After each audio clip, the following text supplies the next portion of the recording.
So, two buddies. You want to hang out with him? We're going to have 3 people per binoculars. Okay, so keep those going. Go ahead. And then get yourselves into 3. Okay, and I'll give you a binocular. So we're going to start our nature walk now. Okay.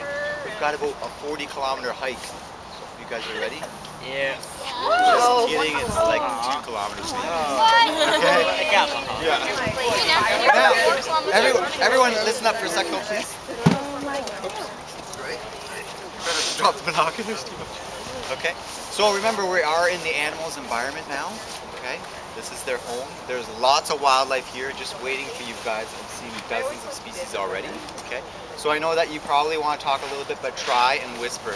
Try to keep as quiet as we can, and we're going to be as respectful as we can, okay, as we go on the trails. We're going to stay on the trails the whole time. Don't venture off into the vegetation, trample that at all, okay, we don't want to have that.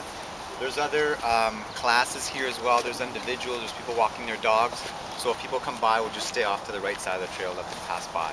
Okay. Any questions before we go? Bring only what you need to survive. I mean, for the walk. Just kidding. So make sure your bags are light. Bring your water. You guys, you have your water, little snacks, things like that. Okay. If you have cameras, anyone bring cameras? Good stuff. You can take pictures however much you want. Okay. All right. Watch for the bunnies. Definitely. Bunnies are bunnies. Okay. So everyone promise. So we'll stay together as a group, quiet as we can, and respectful the whole time. Okay. Good stuff. So I jumped down, right? I went to water and he ran. And so you guys are doing well so far. Remember, a little bit quieter. Okay. Lots of sensitive animals in this area, so we have to be a little bit quieter.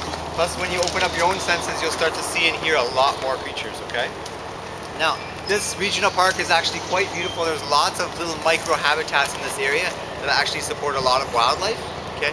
You guys came under the bridge, right? Yeah. You came right under the Fraser River, right underneath this park. It's a very long, narrow park, but very, very beautiful. Okay. Lots of nests in this area. I've got a few nests here just to show you that one of our volunteers actually collected. Okay. The birds in this area, just like any of the wildlife, will use a lot of different nesting material. They'll use twigs, little branches. This particular one is composed mostly of fur from coyote and fox. Okay. There's also some moss in there. Sometimes they'll even use spider webbing to keep it nice and safe for their eggs and chicks. You can feel that, pass it around. Very, very soft. These are nests most likely from wrens or robins, even some of the chickadees. Okay, this one has a lot of the little mossy material in there. It's quite soft, you can feel that, pass it around. Any of the natural material is fair game to use for the bird's nest.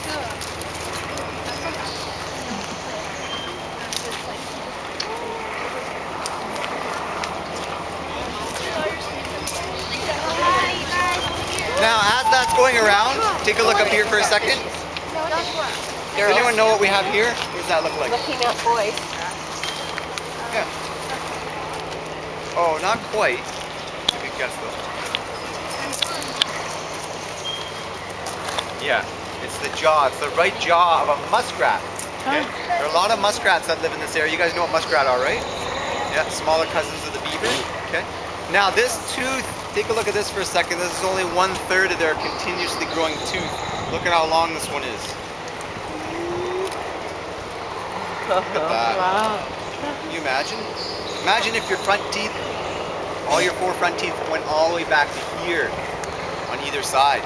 Okay, that's really, really long. And that's only 1/3 of the tooth of this animal. Okay? So you can pass that around. You can pull that out if you like. Just put it back in. Don't lose it. Their teeth will grow throughout their entire lifetime. Okay? The muskrats will build lodges just like the beavers will, but a lot smaller and using more of the reeds from the cattails.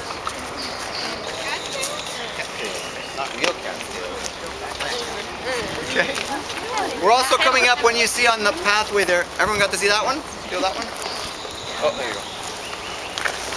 You'll see a lot, just up ahead on the left here, you'll see a lot of the horsetail. Okay? Hang on guys. Oh, we're not going yet. Come on back. We'll see a lot of the horsetail in this area. Okay, very, very resilient plant. It's not very diverse. There's only about 20 species in the entire world. Okay, but it has been around for a long time, at least 200 million years. Okay, so it's a very, very resilient plant. Just right where your teacher is right there. Okay, so you can take a look at that as we pass on the left side. As we go along, same thing, keep your eyes and ears open, okay? You'll start to hear lots of vocalizations of lots of different birds, okay?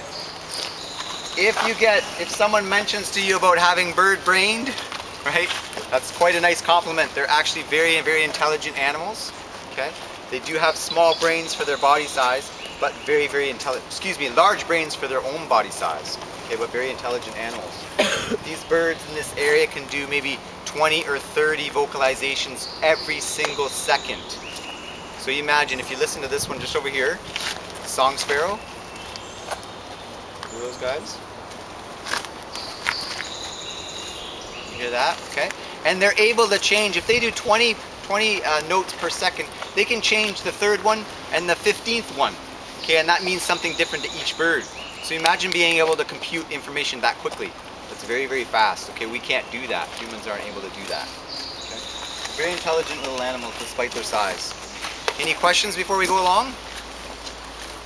No?